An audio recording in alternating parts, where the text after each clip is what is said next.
remercie d'être venus relativement nombreux sur un sujet qui n'est pas forcément très vendeur, comme on dirait aujourd'hui dans les médias, qui sont les premiers à enterrer ce type de discussion.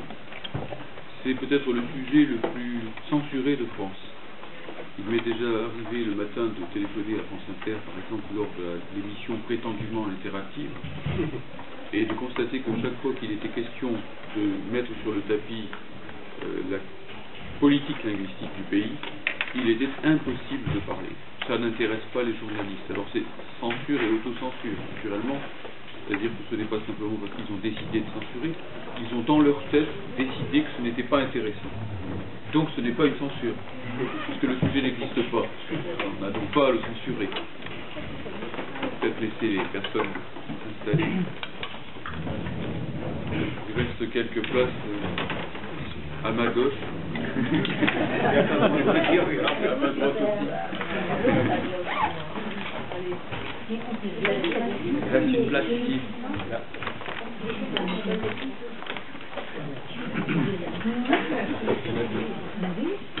Il y a une place ici.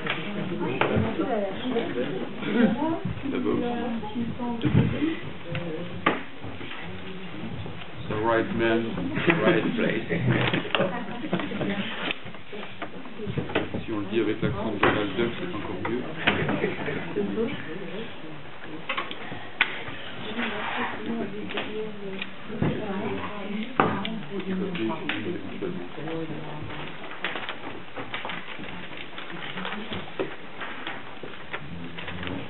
Bien, donc je vais intervenir ici au nom du Courriel, donc collectif unitaire républicain pour la résistance, l'initiative et l'émancipation linguistique. Nous avons au moins le mot émancipation en commun, je pense que c'est le terme d'ailleurs le plus fédérateur qui soit à l'heure actuelle.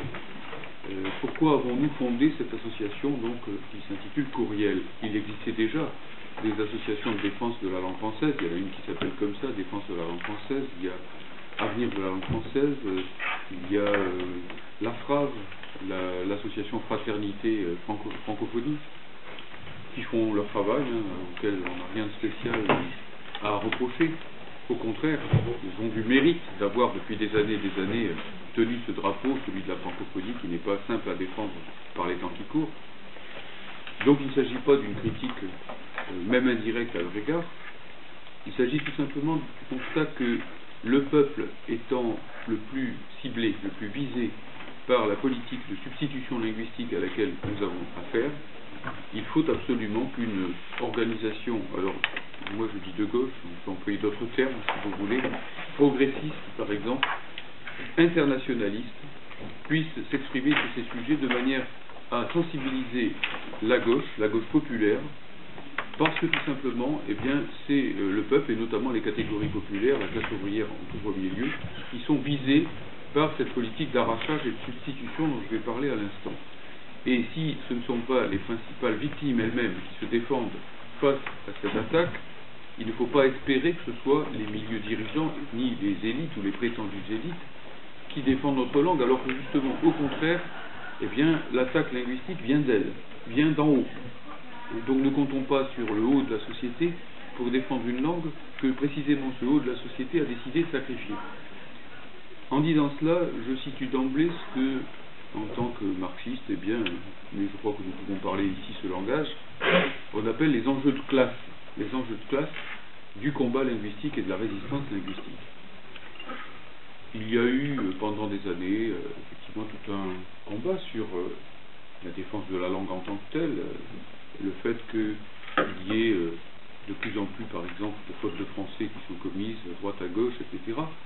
Je ne suis pas insensible à tout cela, mais ce n'est pas le sujet central du Courriel, ce n'est pas la question majeure que nous traitons. Nous avons décidé de cibler une question centrale qui est celle de la lutte contre le tout anglais. Non pas que les autres questions ne soient pas intéressantes, donc si tout à l'heure vous intervenez en me disant mais ne faudrait-il pas intervenir sur le fait qu'on parle de plus en plus mal, que les jeunes font de plus en plus de fautes d'orthographe, et ainsi de suite. Oui, bien sûr, nous y sommes sensibles, ça fait partie d'une attaque générale contre la langue française, mais en même temps, eh bien, comme on ne peut pas tout traiter, connaît une petite association, eh bien, voilà, la cible a été désignée d'avance pour nous, et on préfère centré sur un objectif. Voilà. Alors, la première des choses que je vous demande de constater, enfin, à travers le plan que je vous propose, c'est d'abord la réalité des faits, c'est le constat, c'est l'état des lieux. L'état des lieux est dramatique, il est tragique. Si rien n'est fait, la langue française est en danger de mort, et non pas pour dans 50, 100 ou 200 ans, mais dans un horizon relativement proche, en réalité. Les linguistes savent très bien que lorsque une langue décroche dans un ou deux domaines importants, pour finir, elle décroche partout. Lorsque, par exemple, le breton, l'occitan, etc., n'ont plus été capables de nommer les choses dans leur langue, donc à propos, par exemple, des innovations techniques, lorsqu'elles ont dû emprunter massivement au français, qui était à l'époque la langue dominante, eh bien, petit à petit, elles ont été reléguées au second plan. Elles sont devenues, dans les faits, je ne dis pas que c'est leur essence, je ne fais pas de procès aux langues régionales en disant ça, elles sont devenues dans les faits des patois, c'est-à-dire des dialectes réservés à l'usage domestique, en quelque sorte, à l'usage privé, et sortant petit à petit de l'usage public. Après quoi, elles sont folklorisées, comme on dit, et par conséquent, elles n'ont plus d'envergure suffisante pour survivre. Car au bout d'un moment, lorsque on parle deux langues, une qui passe partout et une qui ne passe que dans certains milieux étroits, la deuxième meurt. Bon, les économistes disent quelquefois que la mauvaise monnaie chasse la bonne, en quelque sorte. Donc ici, il faut être très attentif à ce qui est en train de se passer. D'une part, c'est la quantité des anglicismes qui envahit systématiquement la langue, et qui ne relève par conséquent plus de ce qu'on appelle les emprunts. Il y a emprunt lorsqu'une langue ne sait pas nommer encore quelque chose de nouveau, par exemple, et qu'elle emprunte à une autre langue. C'est un phénomène courant dans la vie des langues et qui n'est pas en lui-même inquiétant. Vive les emprunts, si vous voulez, c'est la circulation entre les langues. Bon, d'ailleurs, l'anglais a beaucoup plus emprunté encore aujourd'hui au français que l'inverse. Il y a énormément de vocabulaire d'origine française en anglais. Mais notez bien quand même qu'à l'époque où les Anglais ont pratiqué cette politique d'emprunt, si vous voulez, à la langue française, qui a été longtemps dominante en Europe, comme vous le savez, eh bien, c'était vraiment des emprunts auxquels on avait affaire, puisqu'il s'agissait de prendre les mots français, mais de les prononcer à l'anglaise. Et donc, l'anglais qui prononçait un mot français, au bout d'un certain temps, ne se rendait plus compte que c'était un mot d'origine française. Et par conséquent, le mot était acclimaté. C'est l'équivalent de ce qui se passe dans le domaine de la vie publique, lorsque un immigré, au bout d'une, deux, trois générations, ne se souvient plus qu'il est d'origine immigrée. C'est une intégration réussie. Moi, je viens du Nord-Pas-de-Calais, et quand on entend un nom polonais, on dit « Ah, ben tiens, c'est un gars d'ici ». Voilà, c'est comme ça que ça fonctionne. Et même on va chercher pour les listes municipales des gens d'origine polonaise, parce que ça fait terroir, pratiquement, si l'on peut dire. Bon, alors là, il n'y a pas de vrai problème avec les emprunts. Il y a des problèmes lorsque les emprunts deviennent très très nombreux et lorsqu'ils arrivent en masse, parce que la quantité ici produit un changement qualitatif dans un certain temps. Si vous chauffez un peu l'eau, eh bien voilà, elle se contente de frémir, mais si vous la montez au-delà de 100 degrés, eh bien elle bout. Et donc là, on a un changement d'état. Enfin bon, alors, auparavant, à vrai dire, je ne me souviens pas s'évaporer quand elle atteint 100 degrés, mais bon, la quantité, à un certain moment, produit des changements qualitatifs. Et donc ça, il faut déjà le voir, le nombre d'emprunts est ici colossal. On me dit quelquefois, oui, mais déjà, au XIXe siècle, on empruntait des mots anglais, alors on me cite toujours redingote, qui vient de l'anglais, etc. Bon, d'accord, mais c'est marginal, si vous voulez. Et lorsqu'il y avait un emprunt tous les 10 ans, ma foi, la langue française l'assimilait facilement, en quelque sorte. C'est un problème de digestion. Si vous mangez, disons, raisonnablement, vous allez transformer ce que vous mangez en cellules de votre corps. Maintenant, si vous mangez 40 kilos de nourriture par jour, évidemment que vous allez mourir, très rapidement, en quelque sorte. Bon, donc, il y a ce problème d'indigestion. Et puis, plus gravement que ça, il y a le problème de la substitution. C'est pas du tout la même chose, il faut y faire très attention. Un emprunt, c'est lorsqu'il y a une case vide, en quelque sorte, dans une langue, donc on emprunte à une autre. Très bien. Bon. Le français a par exemple systématiquement emprunté au grec. Lorsqu'il ne savait pas créer de mots, eh bien, le langage scientifique a notamment formé des termes de toutes pièces en allant chercher des préfixes grecs ou des choses comme ça. Très bien, personne ne s'en rend compte quand nous parlons. Mais maintenant, c'est au contraire la substitution qui est en cause. C'est-à-dire qu'il y a des mots français parfaitement connus de tout le monde, et les politiques commerciales des firmes vont chercher le mot anglais de substitution pour effectivement le remplacer. Ce n'est pas un hasard que la SNCF, par exemple, avec Guillaume Pépi, qui était, paraît-il, très lié à l'ancien directeur de Sciences Po, eh bien, qui a pratiqué lui-même cette politique, nomme systématiquement toutes les nouvelles, tous les nouveaux produits, puisqu'on parle comme ça de la SNCF, quel que soit un service prétendument public, en anglais, enfin, ou en globish, ça nous verrons tout à l'heure la différence entre les deux termes. Vous avez maintenant SNCF, alors on ne dit plus la SNCF, on dit SNCF tout court, on a fait sauter l'article, comme Air France a fait sauter son trait d'union, c'est Air France tout attaché à l'anglo-saxonne.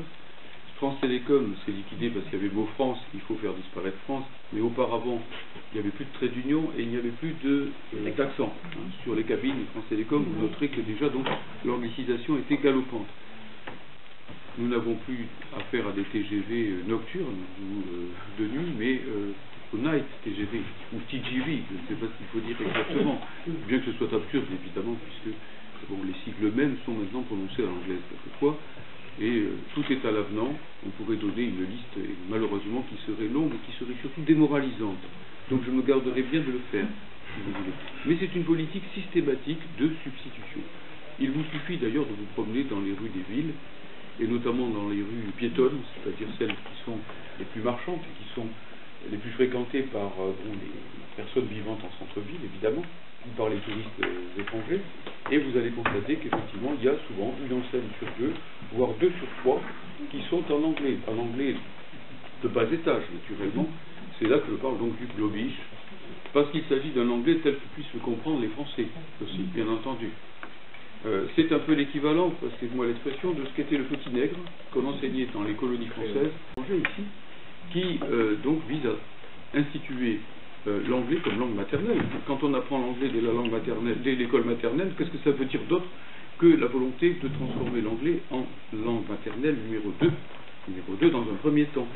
Car évidemment, si tous les enfants français se mettent à parler anglais aussi bien que français, au bout d'un certain temps, comme cette même politique est appliquée en Allemagne, en Italie, dans les autres pays, évidemment que, bien sûr, les langues nationales n'ont plus lieu d'être au bout d'un certain temps. Alors, je ne vais pas multiplier les exemples, ils sont accablants, et leur multiplication simplement montre qu'il s'agit bien, c'est le deuxième aspect que je voudrais souligner, qu'il s'agit bien d'une politique linguistique. J'y insiste, une politique linguistique qui descend des élites, en quelque sorte, élites à tous les niveaux, je vais le montrer, et qui a pour objet bel et bien de produire ce que les paysans appelleraient un arrachage linguistique, comme on a arraché les vignes, comme on a arraché un certain nombre de productions à la demande de l'Union européenne, et sur sommation des milieux dirigeants. C'est de l'arrachage auquel nous avons affaire. Ce n'est pas seulement, même si ça joue un rôle aussi, l'air du temps. Vous pourrez se dire, eh oui, mais que voulez-vous, mon bon monsieur, c'est comme ça, les choses changent, il faut s'adapter, le monde moderne, etc., etc. Et donc, en effet, à partir de là, la globalisation, puisqu'il faut parler ainsi, de préférence la mondialisation, eh bien tout cela va amener la domination de l'anglais, parce que c'est la langue de la modernité. Oui, mais qui a décidé que c'était la langue de la modernité? Il y a des choix politiques derrière cela, et c'est ce qu'il faut bien repérer à différents niveaux. Le premier niveau, je crois que c'est le plus important, c'est celui du MEDEF. Cela vient du MEDEF. Ce n'est pas simplement le peuple en bas qui décide au jour le jour qu'on va appeler la SNCF Rail Team, ou ainsi de suite. Ce sont des décisions prises par les managers. Là, on peut employer le terme, je n'ai rien contre. Je fais d'ailleurs des fautes à ce niveau-là, et si j'emploie de temps en temps un mot anglais qui vient spontanément, c'est parce que je n'échappe pas, pas plus que n'importe qui, à ce bain linguistique moi-même. Je ne suis pas ici pour donner des cours de purisme, en l'occurrence, si vous voulez. Ce que je dis donc en la matière, c'est que ce sont vraiment des choix à tous les niveaux. Le MEDEF s'est signalé d'abord par une déclaration d'un ennemi bien, comment dirais-je, dessiné du mouvement ouvrier populaire français, qui est le baron Seyer. C'est le baron Seyer en 2003 donc pendant une session du syndicat patronal Business Europe, ça s'appelle comme ça, Business Europe, bon, tout attaché, qui donc a pris la parole devant un parterre de dirigeants politiques, parmi lesquels il y avait Jacques Chirac. Ça se passait à Bruxelles, et là il a dit, déclaration liminaire, mesdames et messieurs, il venait d'être nommé président de Business Europe après avoir réussi l'exploit de 2003, c'est-à-dire réussi à casser les retraites des fonctionnaires. Donc ça méritait bien une promotion à l'échelle européenne. Et donc il est nommé président de ce syndicat, il commence son discours en français. Première phrase en français, je ne vous parlerai plus désormais qu'en anglais, la langue des affaires et de l'entreprise. Il faut reconnaître à Chirac ici le mérite d'avoir eu un acte de dignité. Il est sorti immédiatement. Il a eu encore quelques réflexes qui dataient de l'époque de l'appel de Cochin, qu'a évoqué l'autre jour Léon Henry en soirée, si vous voulez, même si dès le lendemain il a dû s'excuser platement auprès de son véritable maître. Parce que vous savez bien que ce n'est pas nécessairement le président de la République qui est le personnage le plus puissant de notre pays, loin s'en faut. Bon, enfin, toujours est-il que donc ensuite, Seyer a continué son discours en anglais. Et il a signifié que l'anglais, si vous écoutez bien, est la, c'est pas une, c'est la langue des affaires et de l'entreprise.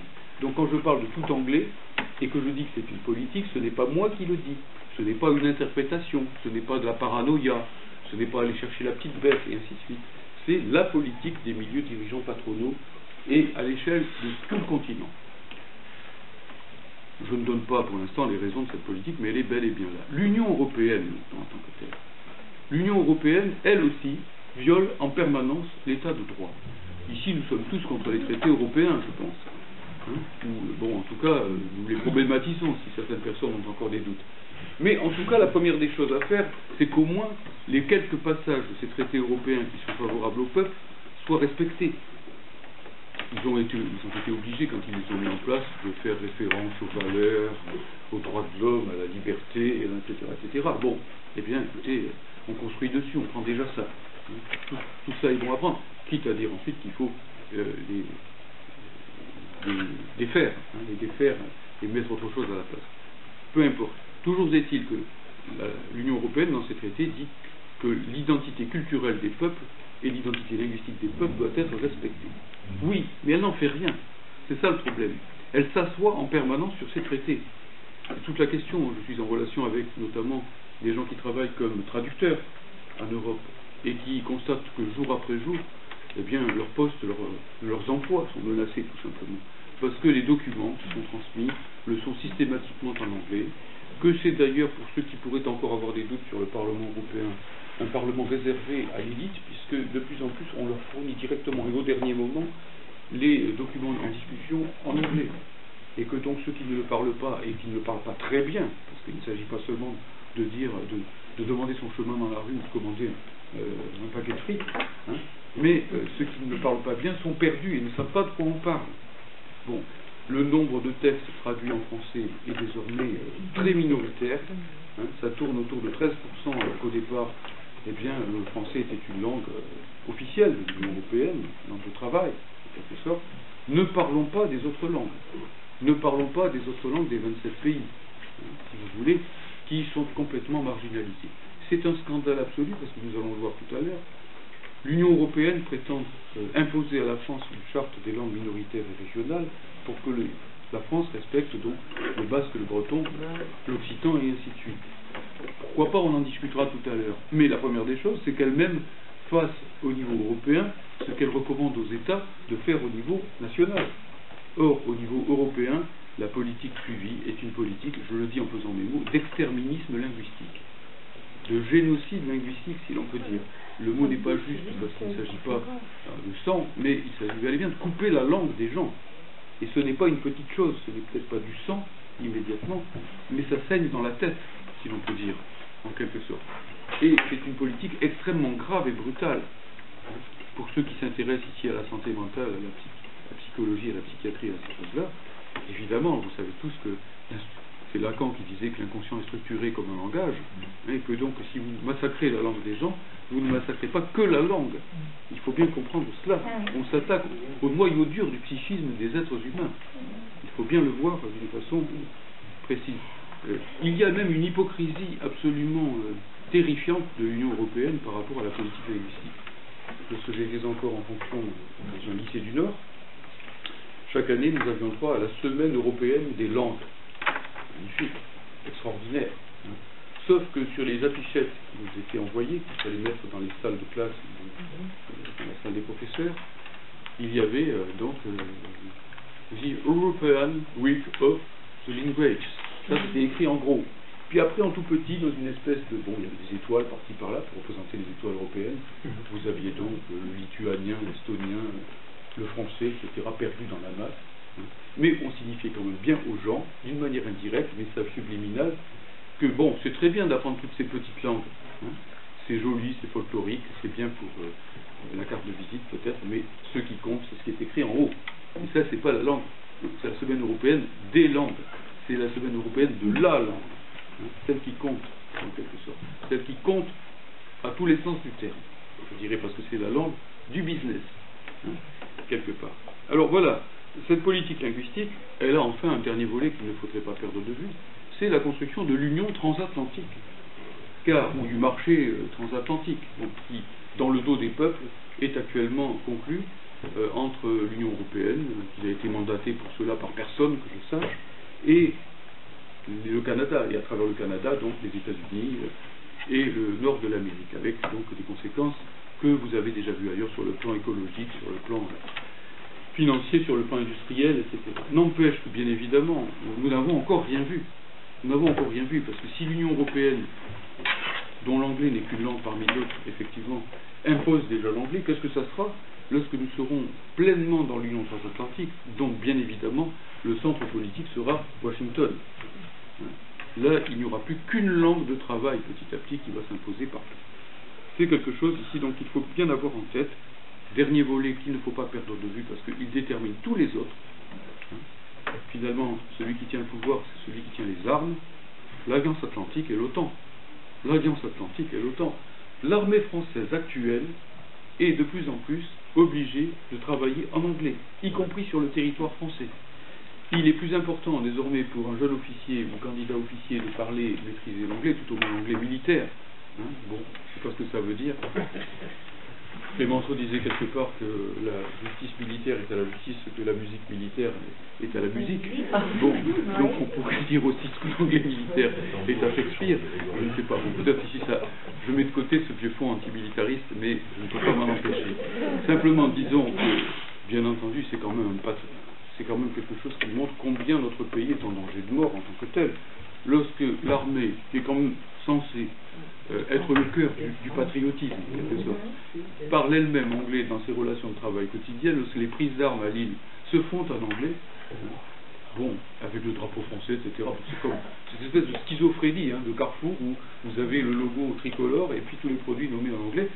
Bon, on est à deux doigts, non pas simplement de l'implosion, mais de la schizophrénie, de la folie. Un pays qui se comporte de cette façon-là est aux portes de la folie. Il ne faut pas se demander pourquoi nos concitoyens vont mal. Pourquoi ça va mal, si mal. Pourquoi voudriez-vous que ça aille bien, si vous voulez? C'est même la question contraire qu'il faudrait se poser avec une telle accumulation de choses. Alors, là-dessus, je crois qu'il faut que nous soyons clairs sur les finalités. Quelles sont les finalités poursuivies à travers cette politique linguistique? Ces finalités, elles sont nombreuses, elles ont tout un contenu de classe. Le premier objectif, c'est de casser les nations. C'est de casser les nations européennes.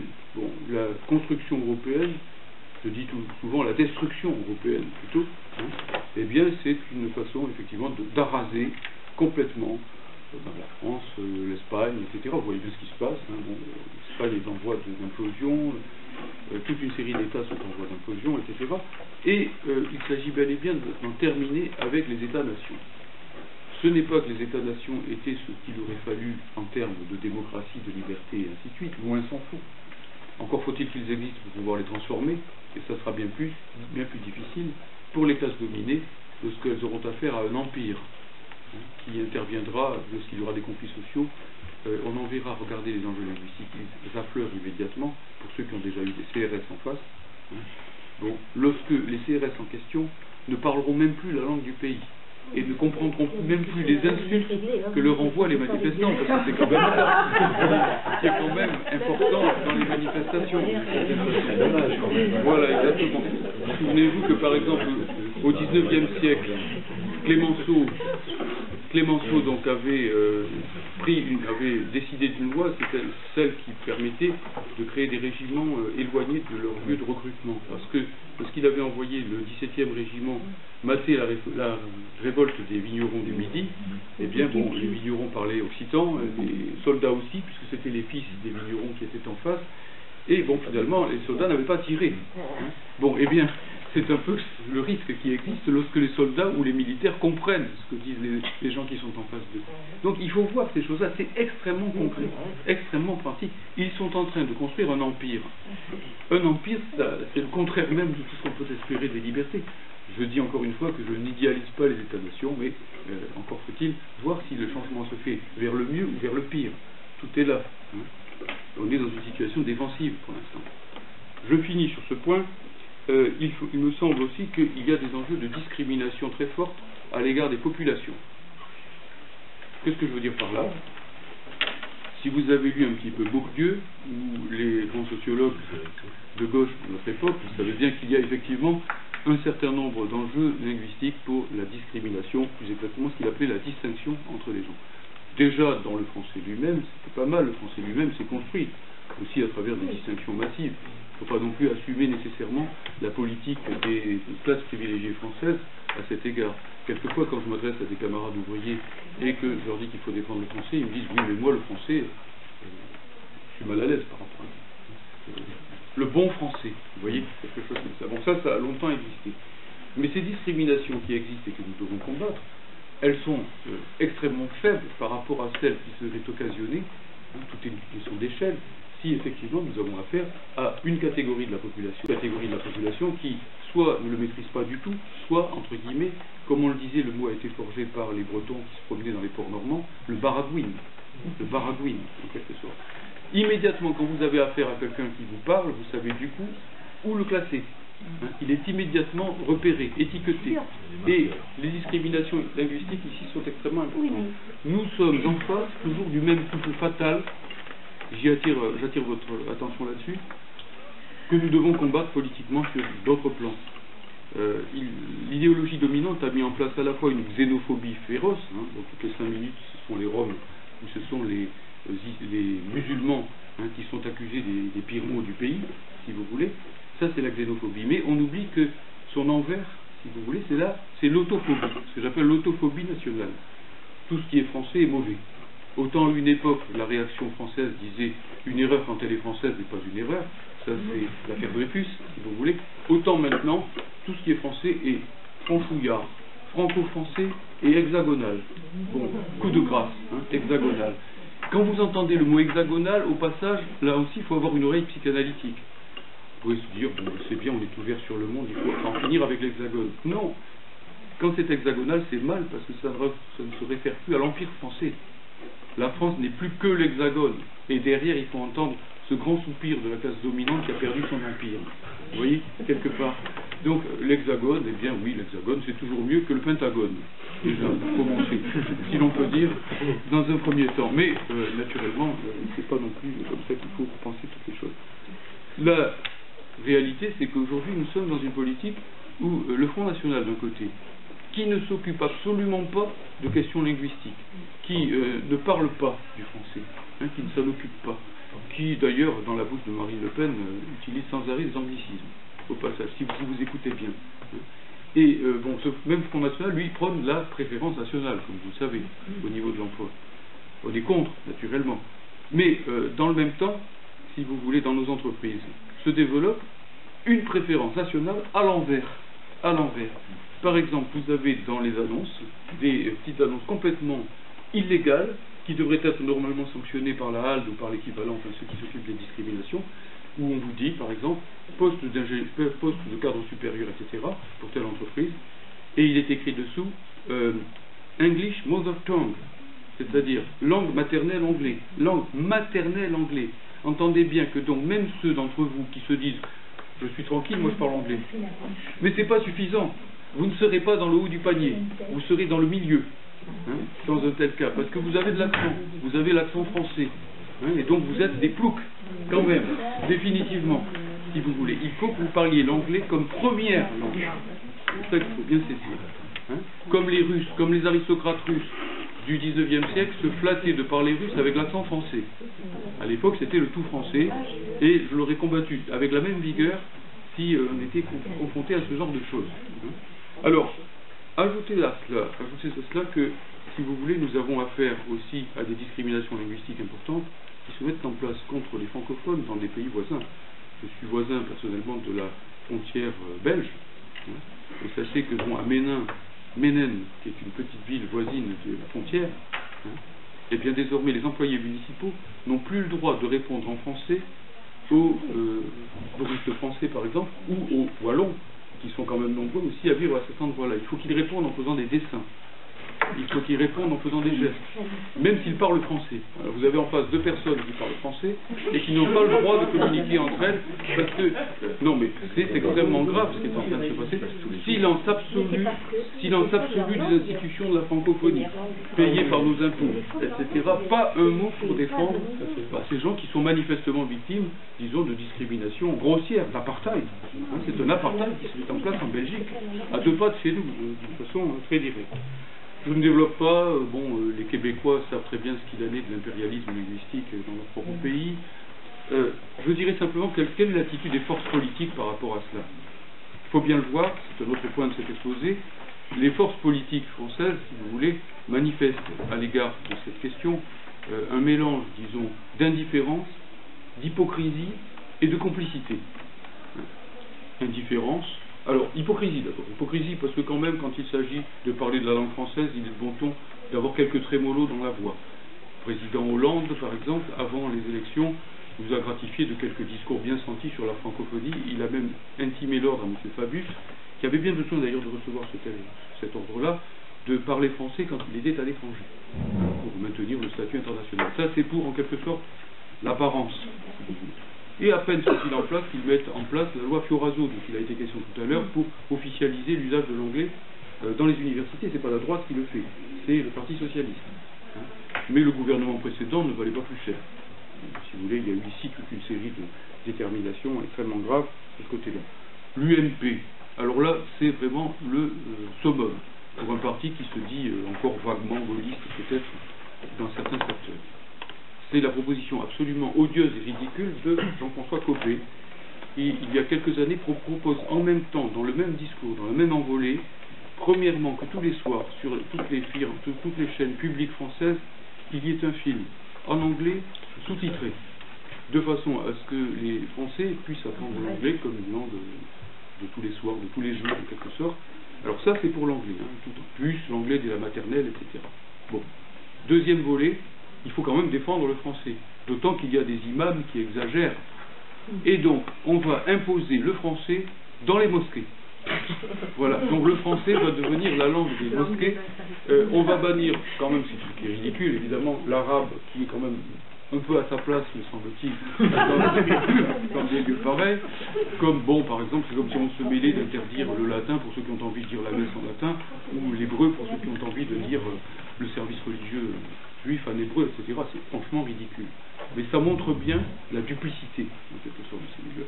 Quant à la gauche de la gauche, alors, disons à son avantage que M. Mélenchon a quand même de beaux restes républicains de ce côté-là, ça serait malvenu de le lui contester.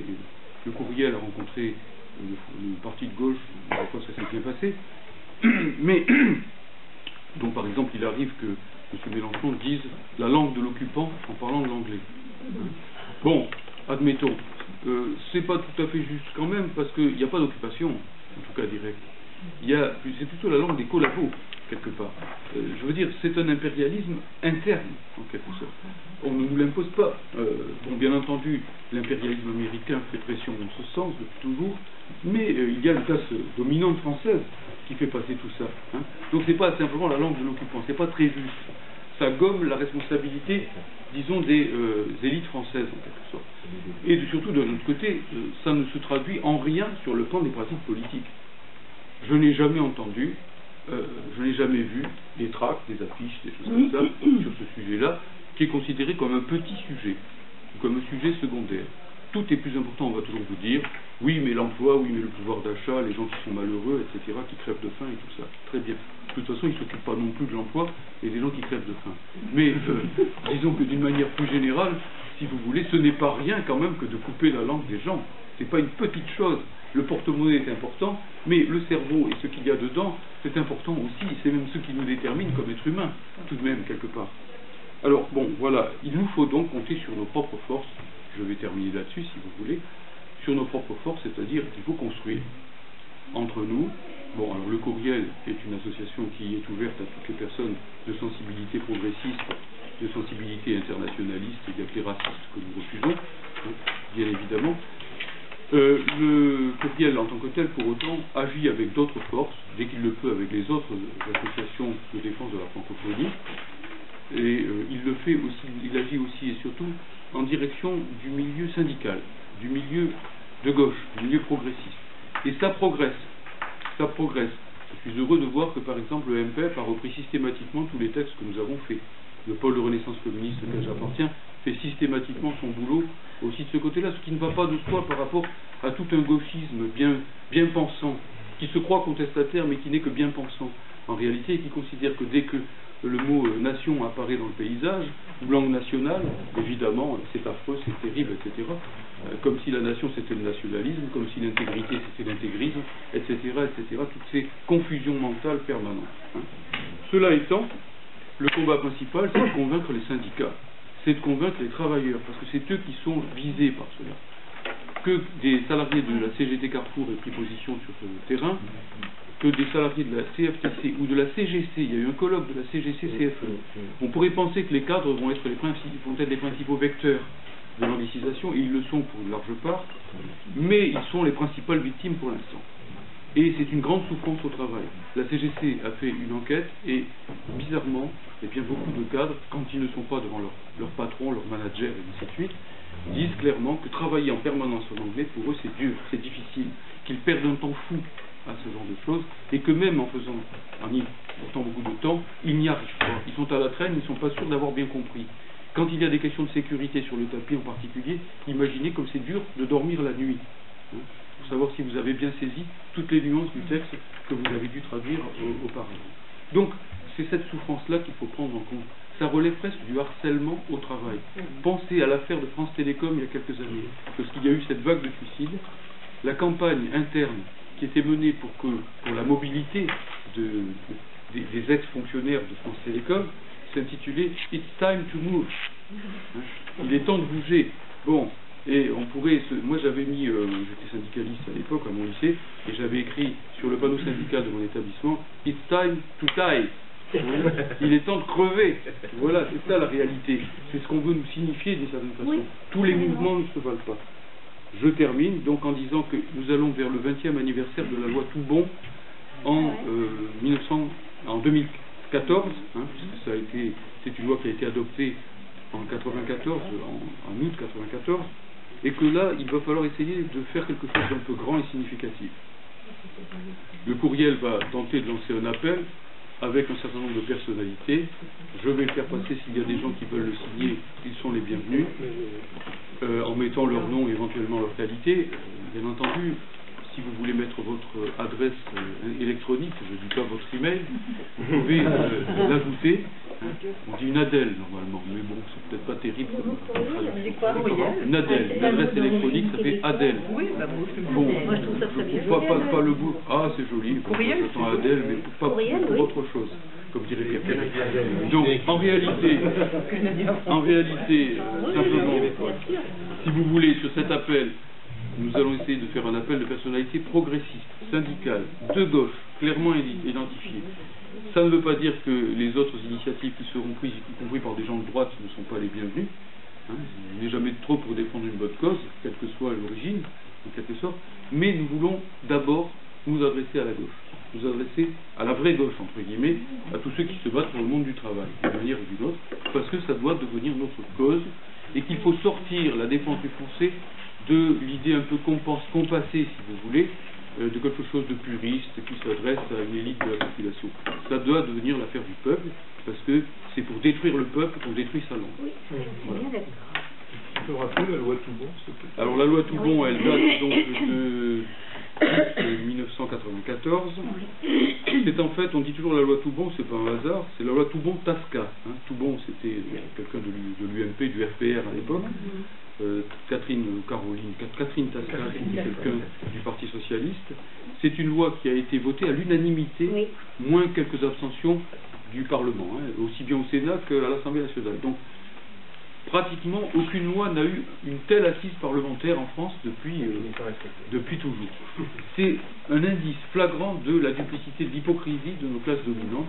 La loi votée à l'unanimité par le Parlement est celle qui est la plus violée dans le pays, en quelque sorte. Et bien sûr, ils ont en fait fait une fausse loi. Nous demandons son renforcement véritable. Nous demandons que les citoyens puissent porter plainte au titre de la loi Toubon, que ce soit une simple contravention, c'est-à-dire que ça ne passe pas en justice, exactement comme quand on dépasse les limitations de vitesse, si vous voulez, donc en fait, en gros, et qu'il y ait une caisse qui se remplisse au fur et à mesure avec les infractions linguistiques, de manière à ce que ça ne coûte pas cher aux Français que de rétablir effectivement une politique de la langue, une politique de remise en place de la langue. Ce sont les contrevenants, les pollueurs de la langue seraient les payeurs, en quelque sorte. Pour l'instant, c'est pas possible, parce que pour l'instant, ce sont seulement les associations de défense de la langue française agréées qui peuvent porter plainte au titre de la loi Toubon. Et l'Europe, on retrouve toujours l'Europe à tous les niveaux, invalide les jugements de première instance qui sont portés contre les contrevenants à la loi Toubon. C'est-à-dire que si vous nommez, normalement la loi Toubon vous dit que vous devez nommer vos produits en français, que vous devez toujours fournir un mode d'emploi en français, et que les enseignes, etc., la publicité doit être toujours en français. Mais cela dit, vous, moi, etc., vous ne pouvez pas porter plainte en tant qu'individu. Il faut que ce soit une association agréée. Donc c'est toujours un peu compliqué, un peu difficile. Et puis pour finir, même si la justice tranche en faveur du plaignant, donc de l'association, au niveau européen, est là, et du coup, eh bien, elle est invalidée systématiquement au nom des traités européens, dont vous savez que la France a décidé, le Conseil constitutionnel précisément, qui est le principal garant des violations de la Constitution, en réalité, a décidé que la loi française était subordonnée aux directives européennes. Donc à partir de là, la loi Toubon devient inopérante, et nous demandons évidemment qu'elle soit, enfin en gros que, que nous désobéissions à l'Union européenne de ce côté-là. Voilà un petit peu donc les principales orientations. Excusez-moi si c'était un peu long.